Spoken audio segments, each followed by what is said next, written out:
Welcome back here with Goldberg. Today we have to talk about this culture of critique, or culture of Karens. It's pretty much one and the same, because I've never seen it permeate at this scale in my adult lifetime. Now, the female version is Karen. If it's a male, you call it a Kirby, kind of like William H. Macy, Kirby Toilet Enterprises. I've heard they've got some good specials because of coronavirus. And now, this might not be accurate, but there is supposedly a non-binary genderqueer, and I think I read it on Tumblr. If Tumblr still exists, that's where I read it. They were calling it Kapooper, which is actually French. Yeah, take that. You didn't think you'd learn anything from paying attention to Dr. Goldberg, but now you have. And why is this critical? Well, because we're seeing it develop into this culture of informants, people trying to preempt questions because they essentially want to virtue signal, telegraph their good intent, hide their own sins, many of which may only be thought sins. But let's just go down the line for a second here. On this website, you might have heard of it, it's called Twitter.com. There's this guy, he's a GOP consultant, and his name is Dick Will's son.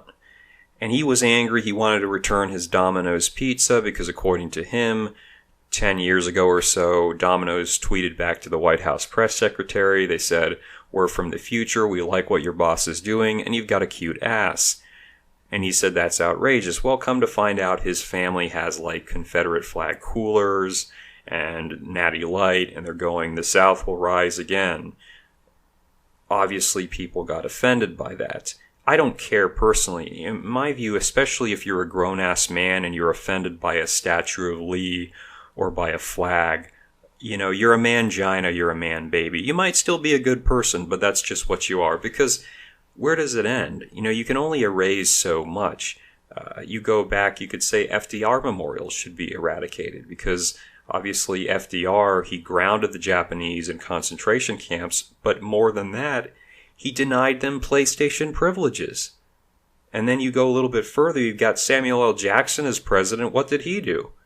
Well, he removed Game Boys from the Native Americans and he forced them to run cross-country. So it becomes ridiculous. Even like the whole stuff with, Mrs. Buttersworth or all that becomes a problem because then they're going to say you've erased the history of their oppression. And there was a big scandal because there's an image circulating now on the internet which shows Quaker Oats man with his big smile like Paul Ryan, and snuggled up in bed next to him is Aunt Jemima. I mean, what are you going to do? Is that going to be the new face of America? Or are we going to try to cover up that affair as well? I'll let you decide because it's really a disturbing dynamic that we're facing. But what you see with Dick Will's sons, what his behavior demonstrates is something I've been seeing and actually reporting on for quite a long time. So this was probably 3 years ago, maybe. I'm working in the trades, and you work in pairs. Well, my work partner is this black dude. We're putting up the little racks for the cable runs, and you work around other trades and whatnot. So this dude who is a redneck, I'm not saying stereotypical, but he actually had like the red-stained, sunburned neck. He comes up, and I think the way he tried to make acquaintances, he was like, "I want to introduce you to Mr. Raz Al Simp." And him and my coworker, they start talking about the job, overtime, pay, all that sort of thing.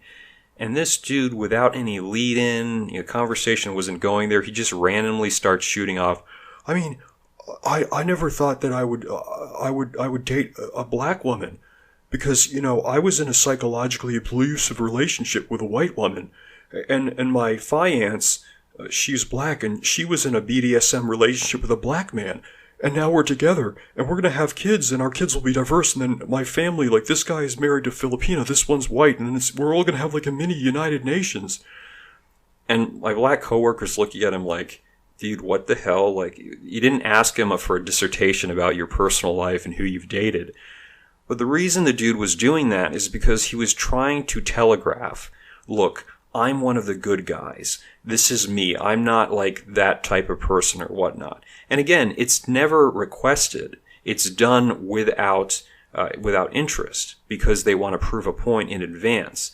And I think usually it reflects the fact that they feel they have some kind of guilt in the past and they think they're going to be exposed, so they have to cover for it. It's something, by the way, I've seen even more frequently ever since the good St. George died, right? Which was kind of a tragedy. So I'm sitting there, have a black co-worker. This is a different job, different company. White pachyderm waddles in, right? This is a guy, by the way, and this is why you can tell that it's BS. Never talks about politics, current events, never seen him read a book, nothing, okay? He comes up and immediately, without any provocation, starts rattling off about these cops are out of control. I mean, it's Ferguson, this one. That kid in Florida, he just wanted Skittles and they killed him. And, I'm kind of ignoring it. At that point, I sort of spun around and I said, okay, I asked him, do you actually know, the facts about the police report, the condition that Zimmerman was in when he was brought in for interview and whatnot? And this dude, he doesn't respond. He just kind of turns with this flabbergasted look to the black guy as though to say, oh my God, someone disagrees with us. How effed up is that? I can't even. And I'm thinking, you see, again, he wanted to make that contrast, right? There are other white people in the vicinity, but I'm going to try to prove to the black person that I'm better than everyone else. Just, again, kind of like we would call them, in my culture, we call them the Judenrat, right? The people who are essentially going to line up to protect themselves will throw everyone else to the wolves if necessary. And this is more serious than you might imagine, because this other guy, kind of conservative cuck dude, he got offended because he was like, well, why aren't you trying to talk with me about these issues anymore? I'm saying, why do I have any desire to? We're living in an environment where essentially, if you say you oppose the rioting and the looting, not the fact that people are protesting against the police, which are out of control in some cases, but the rioting and the looting, you are now a neo-Nazi. I don't want any association or speaking with anyone who's going to try to take anything I say and weaponize it against me, which is what you're seeing from a lot of these so-called conservative people.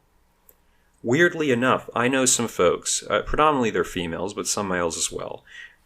Mommy and daddy spent tens of thousands of dollars running them through the private academies, colleges, classical education, logic, whatever. These people, you're seeing them post straight black Marxist liberation propaganda on the internet.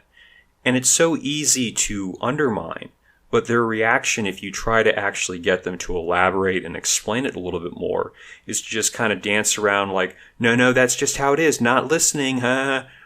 And that's what you're up against. Your facts and logic are irrelevant. I made this point back in college. I said civil debate is a waste of time when someone is an ideologue or a fanatic. And when someone thinks that it's only their point of view that matters, your civil debate is a waste of time, right? How do you respond to that? In fact, it's interesting.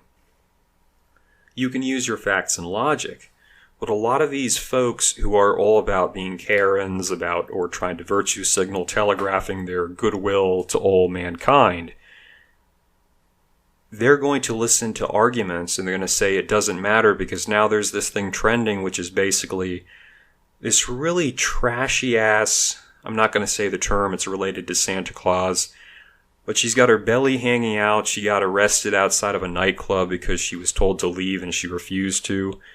And the security guard, he's a light-skinned black man, which means he's probably a racist.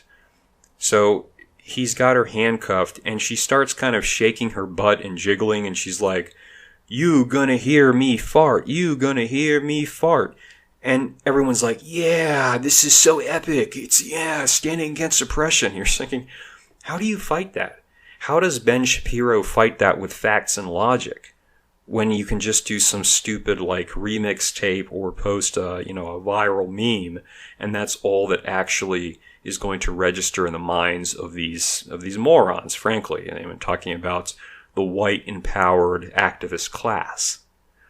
So this is a very serious question that we need to address. And I find a lot of people, they're not willing to acknowledge it because they're so desperate of setting up that kind of don't look at me, I'm good, I've established myself as one who's not like those who are more interested in nuance, like people or individuals. Actions matter. One thing that's been trending quite a great deal is this whole thing where if someone gets killed and you look at their background to see if it's justified, you're screwed up. And I was thinking, this is just like in college. They taught us when they said how to prevent sexual assault. They said any woman is allowed to go to any party she wants, anywhere at any point in time, any time of day, no matter if she's inebriated, and she has the right to feel safe. And I'm thinking, how idiotic is that? You say someone's independent, but then you say that they're essentially a child that everyone else has to watch over. So if George Floyd has a record of horrible crimes, that doesn't mean he deserves to die. It means that you live a certain way. It enhances the likelihood that you come to a particular end. If I go robbing multiple houses, I might get out fine. I might never get caught. Or someone might shoot me, or their dog might attack me. So the way you live your life matters. Deaths are tragedies, but you can't turn around and pretend they're irrelevant. However, of course, if we're talking about this wonderful, woke, conservative culture, that doesn't matter because it's all about trying to attract the nice light of justice to yourself. You're saying if you really cared about these people, you would have been talking about it for years, not just because you got an opportunity to join with all the corporations. Procter & Gamble, we need to stop the look, which is that, the black guy's actually a judge, but people look at him weird all the time. It's like, go screw off with that. What are we, old kids? That no one thinks a black person can be a judge? That everyone assumes a black person's a criminal? This is childish bullcrap. But again, if you're talking to the white woke left, to these airheads, not even the left so much, even the conservatives, it doesn't matter what you say. It's all about how can I make myself look good and how can I throw someone else under the bus? How can I inform on them, even if it means trying to twist what they have said? That is the truly bizarre part. And that's why I talked about in my book, I said, especially in the workplace, but even without. Be acquaintances, be friendly with everyone, but do not be friends. Because these are the people in the future. If this thing doesn't hit ahead, if it doesn't get pushed back, they're going to be the ones finding any excuse to elevate themselves. They're going to set you on fire. All right? And that is a sad reality to look at, but it's certainly coming. To those conservatives, like the guy who was getting angry because I wouldn't talk to him, there's a good theme song for you. It's by Jake Owen, and it goes like, where I grew up being a cuck, men a GOP hat with Ben Shapiro jeans. Just a little thing, for the weekend. But I don't know exactly what the point was of this video, but hopefully you've gleaned from it. My point is you have to be careful with those around you because we're living in an era where someone, if they can just boost their station slightly socially, they will do so, and you will pay the price.